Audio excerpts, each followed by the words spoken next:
Beneath the twilight shadows that stretch across the New Hampshire landscape, an unsettling hush descends, shrouding the realm of mythical creatures that have etched themselves into the state's rich history. This is the world of New Hampshire cryptids, where the roots of these eerie beings delve deep into both Native American lore and the haunting narratives brought by European settlers. For countless millennia, Native American tribes have called New Hampshire home, passing down a trove of myths and legends that intertwine with the very essence of the land. Among these tales, the ominous presence of the Wendigo stands tall, a creature with a heart of ice, driven by an insatiable hunger for human flesh. In the shadows of New Hampshire's forests, the Wendigo is believed to lurk, patiently awaiting its next unsuspecting victim. As the wind whispers through ancient trees, another formidable figure emerges from the annals of Native American lore. An Algonquin legend whispers of a winged fiend that once struck fear into the hearts of the native people, the elusive Thunderbird. Far from the well-known monsters like Loch Ness and Bigfoot, this creature, with a span that dwarfed its sizable form, haunted the landscape long before European settlers arrived. While the Thunderbird wasn't a relentless hunter of humans, sporadic reports of its attacks linger in tales and art. The last documented sightings of this fiend occurred around the turn of the 16th century in Pennacook, New Hampshire. As the centuries passed, the memory of the Thunderbird faded, its existence relegated to folklore. Yet some believe that this native fiend may still patrol the backwoods of New England, silently observing as unsuspecting hikers traverse its shrinking domain, with the potential to strike at any moment. In a surprising twist, recent updates in 2003 hint at possible sightings in Massachusetts.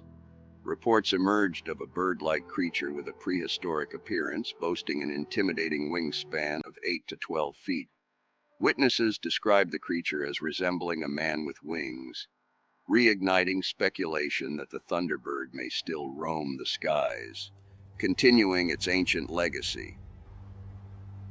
In the 1600s, European settlers arrived, bringing with them a clash of cultures and a fusion of mythical beliefs. Among the creatures that found their way into the dark corners of New Hampshire's folklore were the infamous vampires.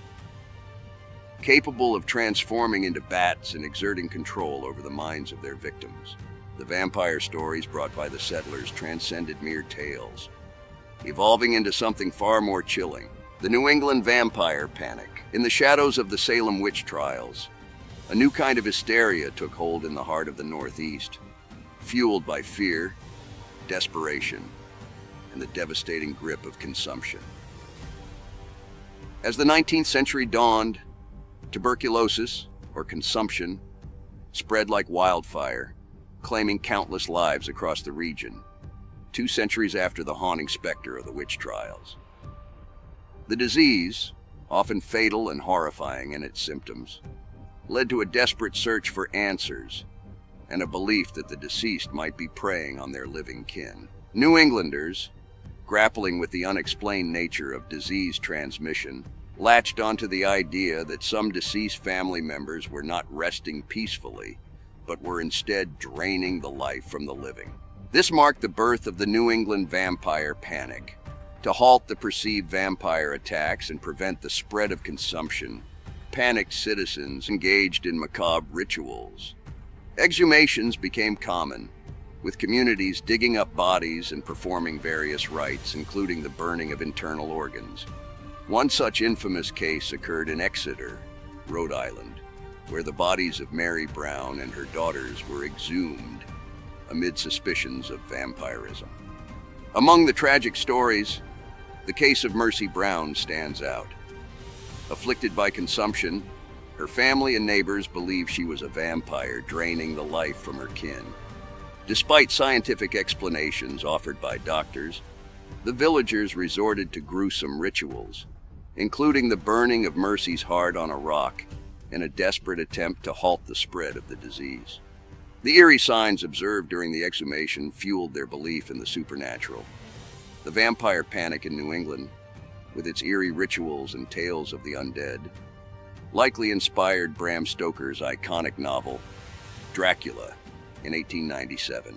Stoker's portrayal of vampires as spectral beings possessing human bodies found echoes in the more down-to-earth but equally terrifying image of New England's vampires. The vampire panic manifested differently across New England. In parts of Massachusetts and Maine, bodies were simply flipped over, while in Rhode Island, Connecticut, and Vermont, villagers burned the hearts and livers of suspected vampires. Each region had its own variation of the ritual, demonstrating the deep-seated fear and urgency that gripped these communities. In New Hampshire, as the vampire folklore intertwined with local beliefs, communities engaged in similar rituals. The consumption of the ashes, believed to hold protective powers, became a haunting tradition to stop the spread of the disease. This dark chapter in New Hampshire's history reveals a desperate attempt to confront the mysterious and deadly forces that plagued the region. As the 19th century drew to a close, the vampire folk belief gradually waned, particularly the identification of the bacteria responsible for tuberculosis replaced folklore with scientific explanations. The desperation that drove communities to such extreme measures was a reflection of a bygone era. In the shadows of the Northeast's rich history and folklore, the tales of New England vampires remain as chilling reminders of a time when communities, gripped by fear and desperation, turned to the supernatural to explain the unexplainable. The vampire panic may have faded, but its echoes linger in the annals of cryptid lore. Yet, the settlers did not only bring tales of vampires, they also carried with them stories of the ferocious werewolf, a creature capable of a chilling transformation from human to wolf. The werewolf is said to possess incredible strength and agility. European settlers wove these tales into the fabric of their New Hampshire experience, where moonlit nights took on an additional layer of trepidation. Amidst the cryptids of New Hampshire, the waters off the coast of Portsmouth Harbor, the mysterious Portsmouth Harbor monster. This sea serpent-like creature, stretching over 100 feet long, has been witnessed by many, yet its existence remains a debated mystery. The murky depths conceal a creature that defies explanation, a cryptid lurking in the maritime folklore of New Hampshire. Venturing inland to Chocorua Lake, another enigmatic figure emerges, the phantom moose. Ghostly and elusive, this moose is said to be the spirit of one hunted and killed in the area many years ago. Witnesses have reported sightings of the phantom moose near Chocorua Lake, its ghostly form haunting the landscape. Though many have claimed to see it, the existence of this spectral creature remains unproven. As we delve into the heart of the Granite State, we invite you to join us on this journey. Together, we'll unravel the mysterious creatures that have become an integral part of New Hampshire's identity, exploring the shadowy realms where reality and myth converge.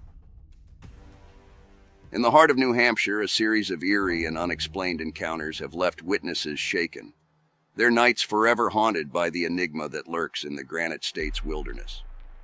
Mid-1970s, Bear Brook State Park's Girl Scout encounter. A senior Girl Scout camper reported an inexplicable incident during an overnight stay, setting the stage for peculiar encounters. Reports of a figure resembling a person in a gorilla suit crossing the road mirrored this eerie event.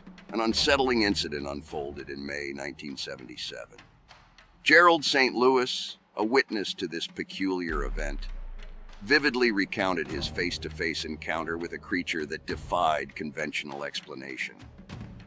Hollis, nestled just 43 miles north of Boston, was home to approximately 4,700 residents in 1980.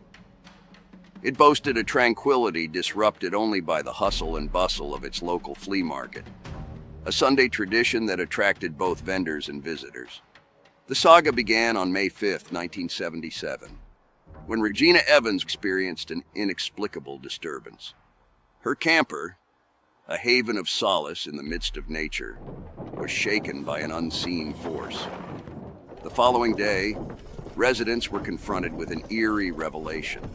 Footprints measuring a staggering 16 inches in length and 8 inches in width were discovered. These prints, like cryptic markers, started at Evans' camper and led down an old log road, leaving the town abuzz with speculation. Just 2 days later, on May 7, 1977, Gerald St. Louis found himself at the site of the local flea market. As dawn broke, he awoke to a surreal scene that would be forever etched in his memory. Face to face with a creature that defied rational explanation, St. Louis recounted, "I saw it face to face. It was all hairy, brown-colored, and 8 or 9 feet tall with long arms, long hair." The creature, seemingly unperturbed by human presence, exhibited an otherworldly demeanor. St. Louis, grateful for the illumination provided by nearby lights, watched as the creature was momentarily startled and then darted towards a fence, effortlessly clearing the over 4-foot obstacle. As it stood in the distance, observing the bewildered onlookers, St. Louis grappled with the surreal nature of the encounter. The footprints discovered in the aftermath mirrored those found earlier, 16 inches in length and 8 inches in width. These tracks, coupled with St. Louis's harrowing testimony, painted a chilling portrait of an elusive creature that had, for a brief moment, infiltrated the quietude of Hollis. These sightings were not isolated incidents, but unfolded within a half-mile radius of the local flea market. The market, a weekly congregation during the summer months, brought together locals and outsiders alike. Route 122, a state road traversing the area and continuing through Hollis into Massachusetts, served as the gateway to these peculiar events. The landscape, adorned with small ponds like Rocky Pond and Hayden's Mill Pond, along with the nearby Silver Lake State Park, revealed pockets of wooded areas amid the predominantly populated region. Over time, Hollis has undergone changes, with its population swelling to nearly 7,000 people. Despite this growth, there have been no new sightings reported. The mysterious creature, if it ever dwelled in Hollis, seemingly passed through, leaving behind a trail of footprints, eyewitness accounts, and a lingering sense of bewilderment. 1987, Walter Bauer Sr.'s unforgettable hunt. In 1987, Walter Bauer Sr., a retired caretaker at the New Hampshire Veterans Home, became an unexpected protagonist in the state's cryptid chronicles. While hunting pheasant in Salisbury, Bauer encountered a creature standing at least 9 feet tall, covered in hair with a grayish hue. His brave revelation of the encounter underscored the importance of acknowledging and believing those who witness the unexplained, shining a light on the mysteries concealed within the state's borders. In the fall of 2000, another unsettling encounter unfolded near Sunrise Lake in Middleton. A dog walker, enveloped by the darkness of the night, found themselves paralleled by a figure over 7 feet tall. The figure, standing on 2 legs with orangish eyes, maintained a disconcerting connection with the witness. Its unnerving behavior, stopping when the witness stopped, and staring with an intensity that sent shivers down the spine, transformed a routine night walk into a chilling confrontation with the unknown. Fast forward to January 10th, 2001 in Loudoun, where another chilling report unfolded. A couple, savoring the serenity of their rural home, was thrust into an unexplained horror. At an ungodly hour, a scream pierced the night, a sound akin to 20 dogs in distress. The hair-raising echoes of the scream left the witnesses paralyzed, as they were unable to pinpoint its origin. The absence of a visual encounter only deepened the mystery, etching that night into their memory as a relentless enigma. The timeline takes an audio turn on September 12, 2004, near Rockingham County. A witness was startled awake at 3 a.m. by a repetitive, loud noise defying identification.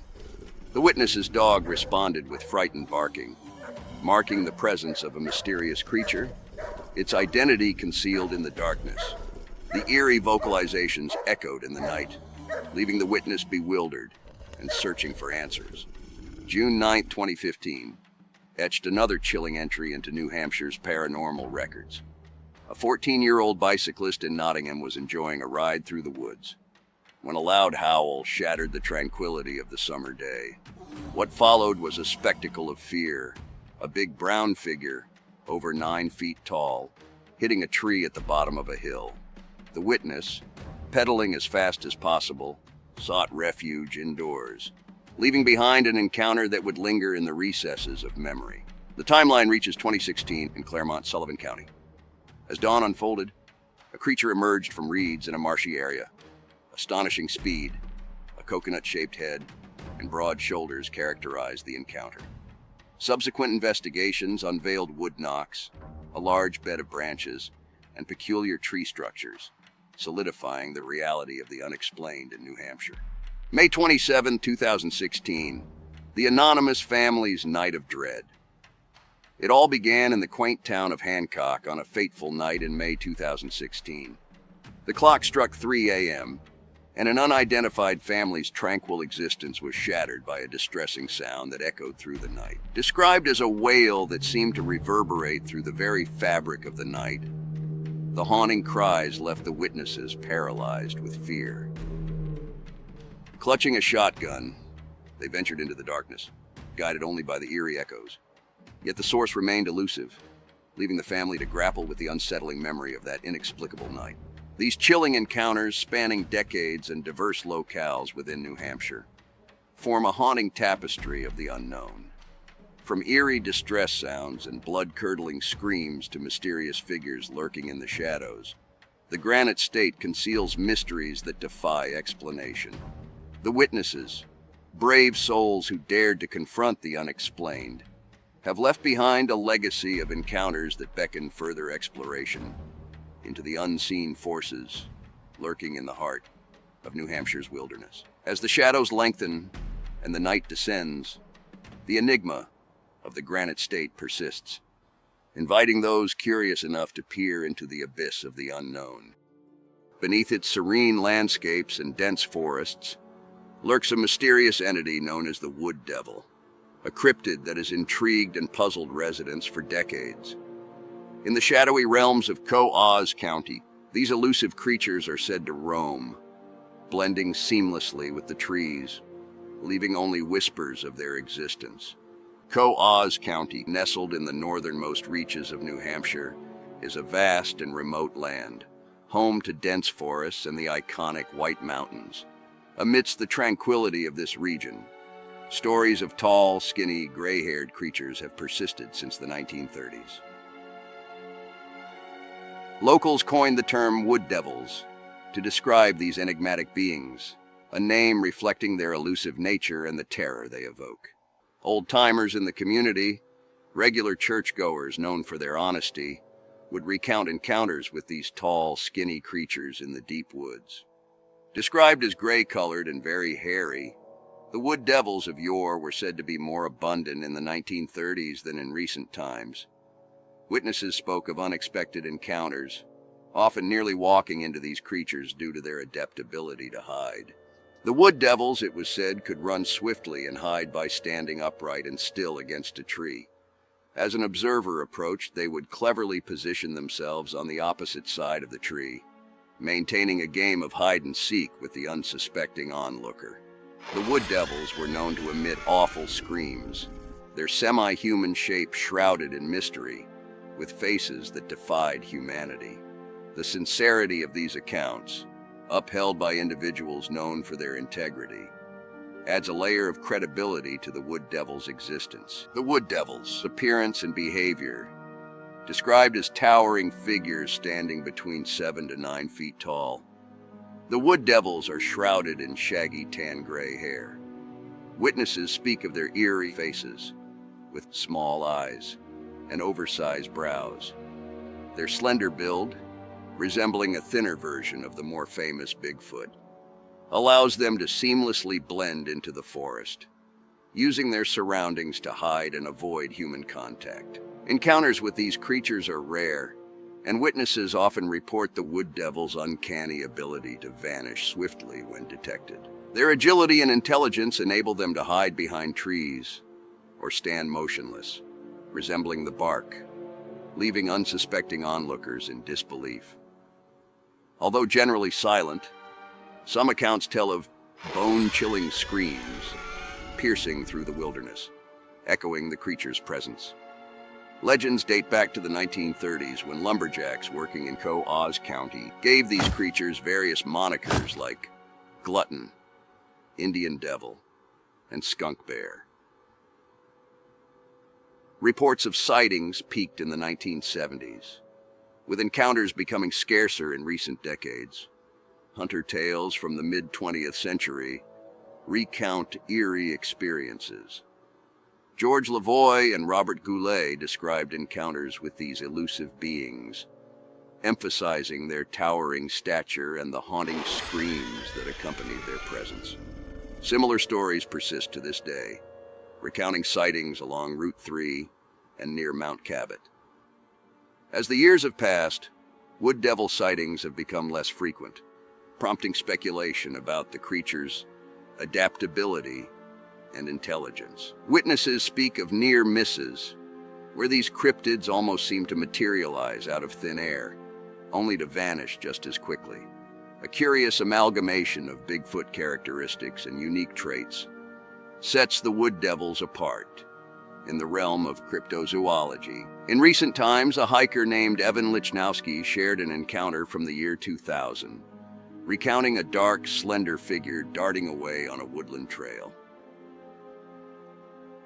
Another report from 2004 described a startled man and his friend encountering a 7-foot-tall wood devil during a pre-dawn hunting expedition, complete with a yelping scream and a swift retreat. Unlike other states boasting Bigfoot sightings, New Hampshire's wood devils appear to confine their mysterious presence to Oz County. Theories abound regarding their origin, with some suggesting a connection to extraterrestrial influences, drawing parallels to the popular Ancient Aliens hypothesis. However, the lack of evidence leaves these notions shrouded in speculation. In the collective consciousness, the name Derry often evokes Stephen King's fictional horrors, situated in the eerie town of Derry, Maine. Yet nestled in the reality of Derry, New Hampshire, another tale unfolds, a legend that transcends the boundaries between fact and fantasy whispered through the ages. When we think of Derry, our minds may wander to fictional terrors, but within the very woods of Derry, New Hampshire, a genuine enigma emerged in the winter of 1956. Alfred Horn, a local woodsman, embarked on a routine task of harvesting Christmas trees, only to be confronted by the extraordinary, a little green being, standing at a mere 2 feet tall with wrinkled green skin, floppy ears akin to a basset hound, and eyes covered with a reptilian film. Was this a figment of imagination, a mere fabrication, or did Alfred glimpse into the unknown? As we venture deeper into Derry's history, the shadows unveil more than just the legend of the Derry Ferry. Echoes of Native American lore resonate in Beaver Lake, a lake in Derry where Cianeto, a Native American spirit, is said to haunt its waters, adding layers to the town's mystique. The story of Cianeto unfolds through the words of Robert Richardson in a 1907 pamphlet, where the spirit settled on an island named the Isle of Great Enchantment. Cianeto, a great hunter and magician, prophesied the arrival of a peculiar people with pale faces, foretelling the devastation of the forest and the disappearance of the island itself. His prophecy manifested in a dramatic event involving a massive boulder, Cianeto's mystical throw, shattering the guardian tree and causing the vanishing of the Isle of Great Enchantment. Another perspective on Cianeto comes from Mrs. Mary McMurphy, who identifies Cianeto as Nito, a fairy queen residing in or around Beaver Lake. Known for performing friendly deeds for those in distress, Nito intervened in the 1697 kidnapping of Mrs. Hannah Dustin and her children. A spell induced a deep sleep in the captors, allowing Hannah and her son to escape, guided by the Fairy Queen. As we navigate these tales, Derry stands as the guardian of secrets, a town where reality intertwines with the unknown. The legend of the Derry Fairy and Cianeto reverberates through the silent woods, inviting us to explore the mysteries that linger within the shadows of history. In Derry, truth and legend dance in tandem, waiting to be uncovered by those daring enough to tread into the twilight of the town's enigmatic past. Nestled in the heart of Cheshire County, New Hampshire, Dublin Lake, also known as Dublin Pond, harbors a secret beneath its tranquil surface: the elusive Dublin Lake monster. A creature shrouded in mystery and surrounded by folklore.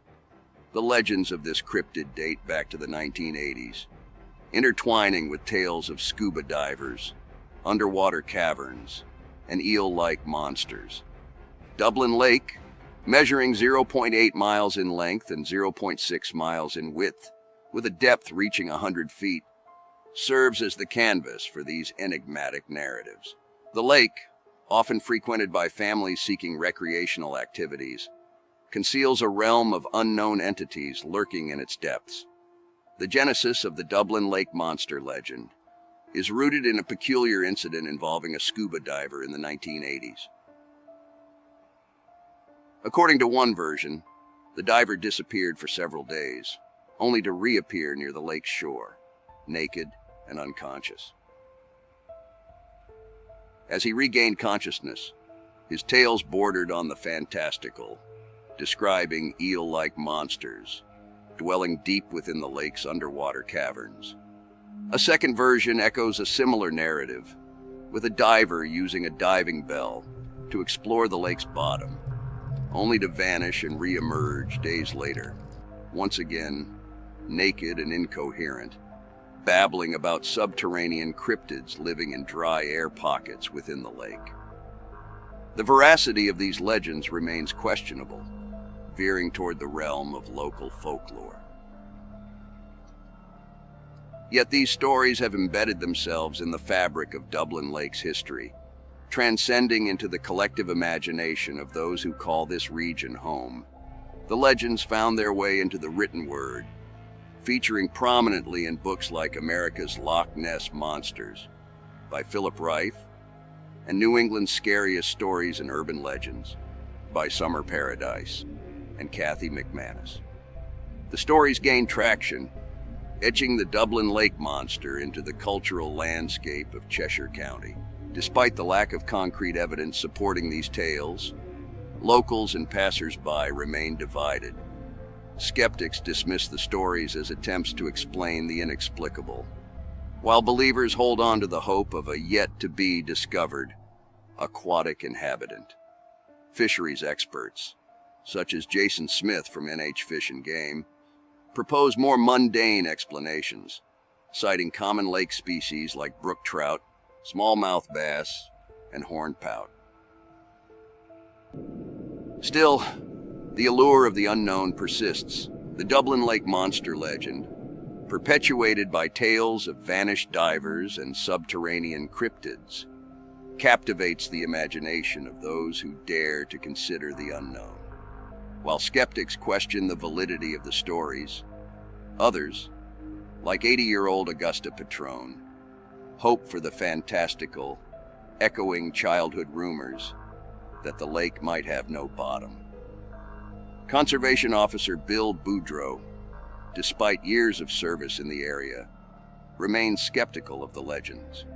He emphasizes the lack of reports or calls regarding missing divers, casting doubt on the veracity of the Dublin Lake monster tales.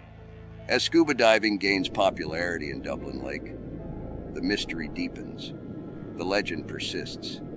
In the realm of popular culture, the Dublin Lake monster has transcended local lore and found its place in the trading card game MetaZoo, Cryptid Nation, immortalizing its enigmatic presence beyond the boundaries of New Hampshire. The The Dublin Lake Monster saga concludes with an air of tragedy, as an unnamed diver, driven to madness by the horrors witnessed in the lake's caverns, is institutionalized for life. The tales linger, leaving the question of the Dublin Lake Monster's existence suspended in the murky depths of Cheshire County's folklore. Beware the devil monkey. In the dense forests of New Hampshire, among the shadows and whispers of the unknown, lurks a creature that sends shivers down the spines of those who dare to tread its territory. The infamous devil monkey, known for its aggressive nature and eerie appearances, has left a trail of stories and sightings in its wake, especially in the quiet town of Danville.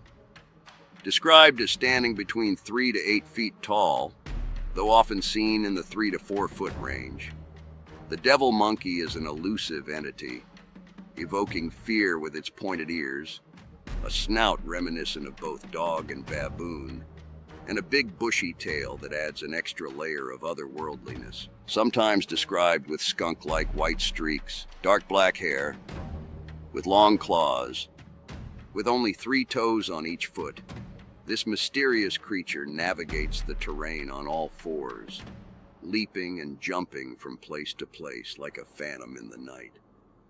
But it is not just the physical attributes that make the devil monkey a creature of nightmares. It is the tales of aggression that surround it. Encounters with these primate-like beings have been marked by chilling sounds, whistling, hooting, and screams that send shivers through the thickest of forests. The woods of Canada and New England hold secrets, and if you find yourself hearing these eerie noises, folklore warns, flee to safety. The devil monkeys are not just spectral entities that haunt the imagination. They are said to be ruthless predators. Tales of livestock found mutilated and killed, with the blame laid upon these aggressive creatures, add a sinister layer to their legend. The darkness of the forest becomes a realm of fear, where every rustle and every unexplained sound might be a devil monkey lurking nearby. The town of Danville, nestled in the heart of New Hampshire, became the stage for a peculiar chapter in the devil monkey saga. In the summer of 2001, residents reported sightings and strange occurrences. Firefighter David Kimball, a witness to the creature, recounted a leap from the trees that defied the norms of native wildlife. Kimball, perplexed by the unfamiliarity of the creature, delved into research, concluding that what he witnessed resembled a Humboldt woolly monkey, native to the Amazon, a world away from the New England woods. Residents of Danville found themselves embroiled in a 2-week saga, with peculiar sounds echoing through the trees, and even a child claiming that his cookies had been pilfered by the monkey. The town, fearing the potential danger, mobilized to capture the elusive creature. From female monkey urine to bananas, and even a DJ donning a monkey suit, the attempts were futile. The devil monkey seemed to outwit the town, disappearing as mysteriously as it had arrived. The national media caught wind of the story, but the events of September 11th overshadowed the strange primate's tale. 2012, the creature made a brief reappearance, spotted in a Danville backyard by Michelle Andino. This time, the witness described a creature climbing a tree, exhibiting an uncanny human-like ability. The devil monkey's elusiveness persisted, leaving the town once again in a state of bewilderment. Tales of these hostile primates have echoed through the hills since 1923, with occasional forays into suburban areas. The devil monkey phenomenon extends beyond New Hampshire, touching other parts of the United States. Reports from the mountains surrounding Saltville, Virginia, tell of encounters with these creatures from 1959 to the 1990s. A creature leaving scratch marks on a car, attacking a convertible, and trotting across roads added to the mystique of these cryptids. But what are devil monkeys, and why do they strike fear into the hearts of those who encounter them? Theories range from feral monkeys released into the wild to surviving species once thought extinct. Cryptozoologists ponder if they could be a variation of Sasquatch or an unknown primate species, while folklore spins tales of their ferocity and eerie screams. Whether a product of the imagination or a real entity, the devil monkey lingers as a cryptid that prowls the forests, leaving a trail of fear and fascination in its wake. So the next time you find yourself wandering the woods of New Hampshire, listen closely. That screech in the night just might be the devil monkey lurking in the shadows. In the remote woods of New Hampshire, hidden beneath the thick canopy and veiled by the chilling mist, an enigmatic creature, Cellophane, prowls with an aura of mystique and terror. This elusive cryptid, belonging to the lynx genus but bearing an otherworldly blue fur and cunning abilities, has intrigued and haunted the imaginations of those who have dared to venture into the heart of the Granite State's wilderness. Cellophane, scientifically named Lynx horrificus, is more than just an ordinary lynx. She is a creature of nightmares, a feline specter that invokes fear with her extraordinary size, ethereal blue coat, and a tail that seems to weave through the shadows like an elusive wraith. Yet, it is not her physical attributes alone that strike terror into the hearts of those who have encountered her. It is her supernatural ability to manipulate sound, a talent that transforms her haunting yowls into whispers of terror. Picture yourself deep in the woods, surrounded by towering trees and an oppressive silence broken only by the distant calls of unseen creatures. Suddenly, the air becomes charged with an otherworldly scream, echoing through the labyrinthine forest. This is Cellophane's trademark, the voice that she can throw in any direction, confusing and disorienting her prey. It is a scream that lingers in the minds of those who have heard it, an omen of impending doom that chills the bravest souls to their core. She can project her fearsome squall right beside you or toss it into a distant swamp, while silently stalking you with malicious intent. It's a macabre game of psychological manipulation that Cellophane plays with her prey, leading them in circles until they are thoroughly lost, exhausted, and paralyzed with fear. However, surviving an encounter with Cellophane requires more than just a strong heart. It demands a resolute spirit and an unyielding will. The cryptid not only feeds on the flesh of her victims, but also thrives on the fear she instills. Like a malevolent force of nature, Cellophane preys on large animals such as deer, moose, bears, coyotes, and even humans. Her appetite for terror is insatiable, and she revels in toying with her prey before delivering the final gruesome blow. Legend has it that Cellophane's name is derived from the French phrase "c'est la fée," meaning of the fairy. However, Cellophane is no ethereal sprite. She is a creature of darkness and malevolence. Some mistakenly refer to her as Lucifer, a monstrous feline that shares similarities. Lucifer, according to old-timers, haunted the night with her nocturnal screams, striking fear into the hearts of those who traverse the wooded realms of central Maine. Confusion between Cellophane and Lucifer is rooted in linguistic misinterpretation, with Lucifer being an English corruption of the French term for the Canada lynx, loup cervier. The fascinating aspect lies in the duality of her nature. Despite her blood-chilling demeanor, Cellophane is said to have a profound maternal instinct, fiercely protecting her offspring during the mating season. Those who have shown unwavering bravery and proved themselves unafraid in Cellophane's presence may earn her trust and even befriend this elusive cryptid. In return, Cellophane transforms from a harbinger of doom to a gentle companion, allowing herself to be petted like a domestic cat.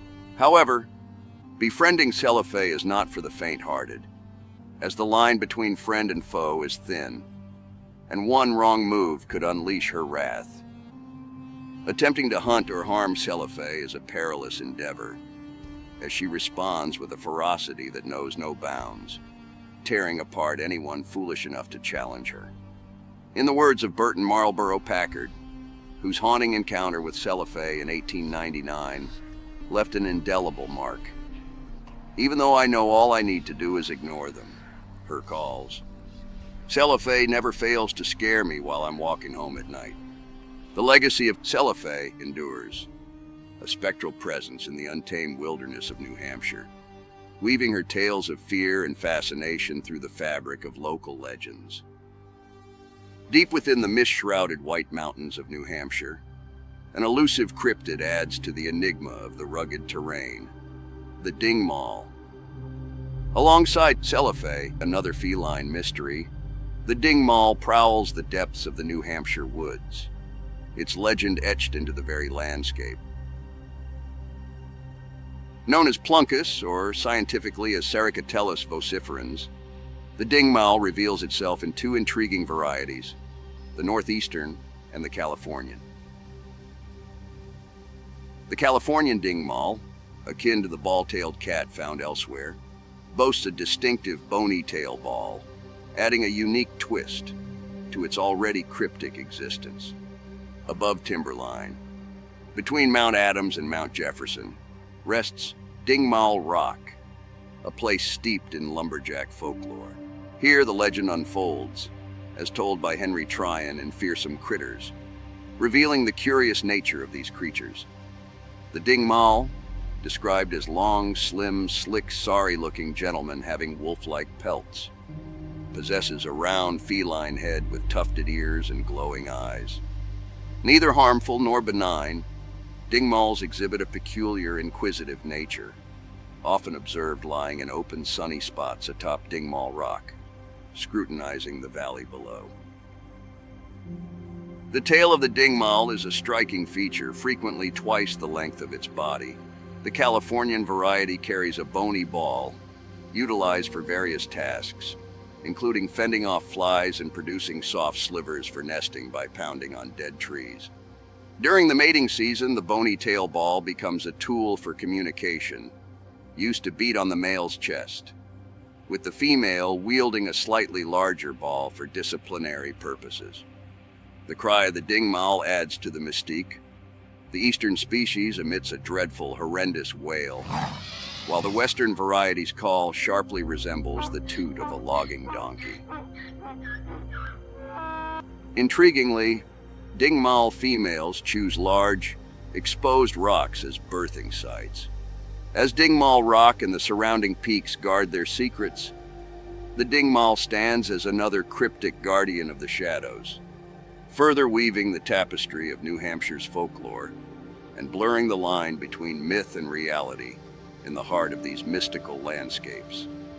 In the heart of the mysterious White Mountains of New Hampshire and the depths of southern Maine, a creature of folklore lurks, shrouded in an eerie blend of innocence and trepidation. Known as the come-at-a-body, or jump-at-a-body, quadrupes improvisus. This fearsome critter has captured the imagination of locals and storytellers for generations. The tale of the come-at-a-body was first unveiled in the pages of the 1939 Fearsome Critters book, recounted by Mr. B.B. Bickford of Gorham, New Hampshire. What he described was a creature unlike any other, a small, stubby animal adorned with soft, velvety fur reminiscent of a kitten. Innocuous in appearance, the come-at-a-body's true nature lies in its bizarre and unsettling behavior. Picture the serene wilderness, dense foliage, and the hushed whispers of the wind weaving through ancient trees.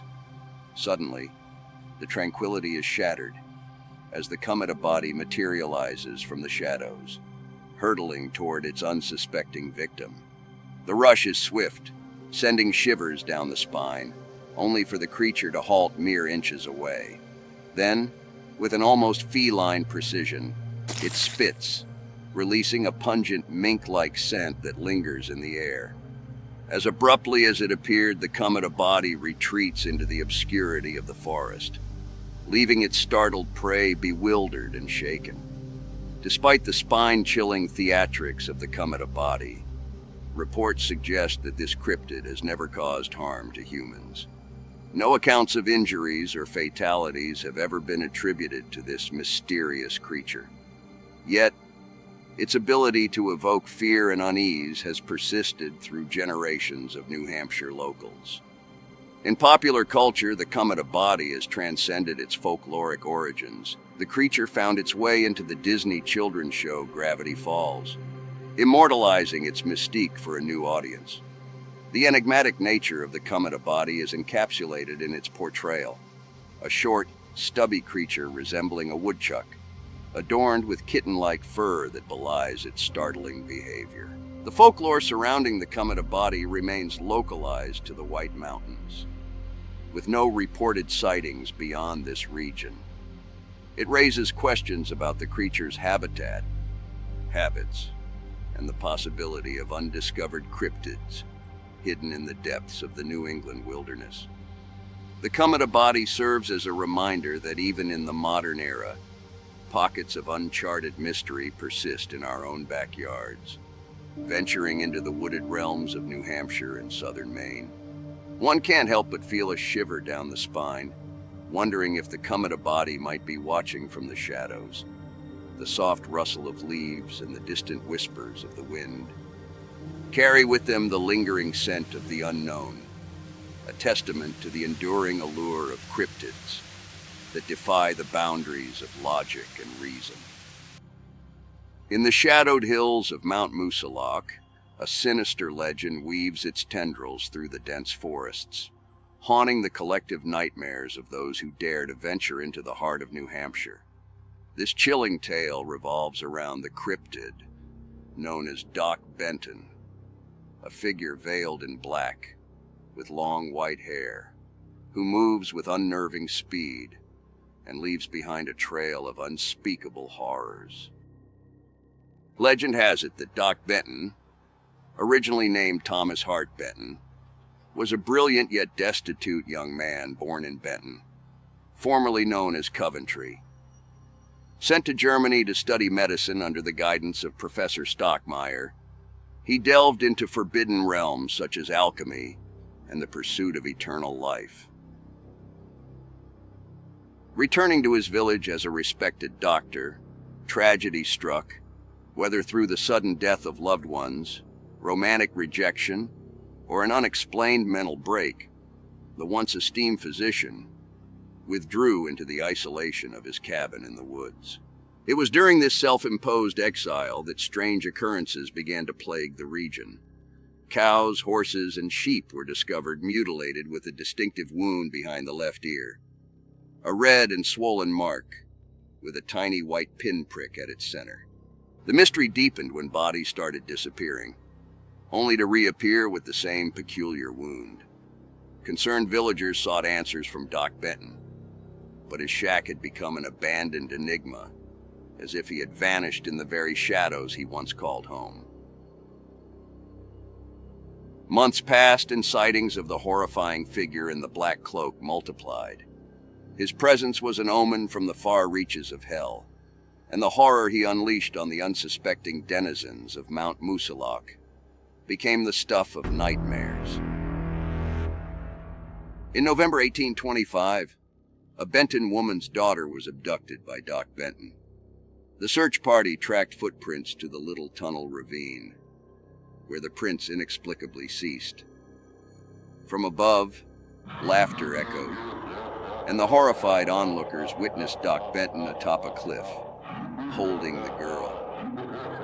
Ignoring pleas for mercy, he callously tossed her to her demise. In 1860, 2 loggers disappeared from the mountaintop, leaving only one lifeless body behind, marked by the telltale wound.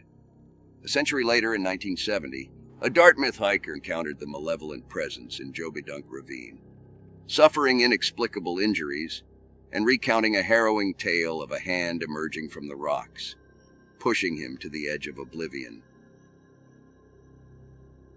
Despite the chilling encounters, skeptics attempted to debunk the Doc Benton legend. Historical records revealed that the town of Benton was indeed renamed after a Thomas Hart Benton in 1840, but he was a Missouri senator, not a local doctor. The possibility arose that the figure was real, but his true identity had been lost to time, rendering the legend a distorted reflection of a forgotten truth. Alternatively, some argued that Doc Benton never existed, suggesting that another malevolent force might be responsible for the grisly deaths and mysterious markings plaguing Mount Moosilauke. The truth remained elusive, obscured by the passage of centuries and the veil of legend. Despite attempts to unravel the mystery, the legacy of Doc Benton persists. The chilling tales of his dark deeds are passed down through generations, becoming a tradition at the Dartmouth Lodge to terrify incoming college freshmen. The legend has even transcended local folklore, finding a place in popular culture with a portrayal on the TV show Supernatural by the late Billy Drago. The accounts vary, with earlier stories portraying an immortal mad doctor conducting gruesome surgeries, while others liken him to a Jekyll and Hyde, transforming in a fit of rage. In the most recent rendition, he emerges as an undead vampire ghoul, brandishing raptor-like claws, giant fangs, and malevolent red eyes. This contemporary incarnation introduces a sinister ritual, as Doc Benton replenishes his decaying flesh with gruesome efficiency, sustaining himself by harvesting the blood and organs of unsuspecting victims. As the shadows deepen in the woods of Mount Moosilauke, the specter of Doc Benton continues to cast its ominous presence, a reminder that some legends are born from the darkest corners of reality. The legend lives on, echoing through the ages, and the enigma of Doc Benton remains one of New Hampshire's most spine-tingling mysteries. As our expedition through the enigmatic landscapes of New Hampshire draws to a close, we find ourselves immersed in the captivating narratives of cryptids. From the intriguing New Hampshire Bigfoot sightings to the elusive wood devil of Co-Oz County and the chilling encounters with devil monkeys, Cellophane, Doc Benton, and the phantom moose of Chocorua Lake, our exploration has been a riveting journey into the realms of folklore and modern-day mysteries. The tales we've uncovered, handed down through generations, echo through the dense forests and ripple across the tranquil lakes, creating a tapestry of legends that intertwines with the very fabric of New Hampshire's history. Even as we traverse the fine line between myth and reality, the mysteries persist. As the sun sets over the Granite state, leaving the mysteries cloaked in shadows, we encourage you to carry the torch of exploration forward, to seek answers and unravel the enigmas that continue to dance on the edges of our understanding. So, with the whispers of the wind and the lapping of the lake's waves as our companions, we bid you farewell from the land where reality and folklore converge. May the legends of New Hampshire's cryptids linger in your thoughts, urging you to explore the unknown and discover the hidden truths that await beneath the surface of our world.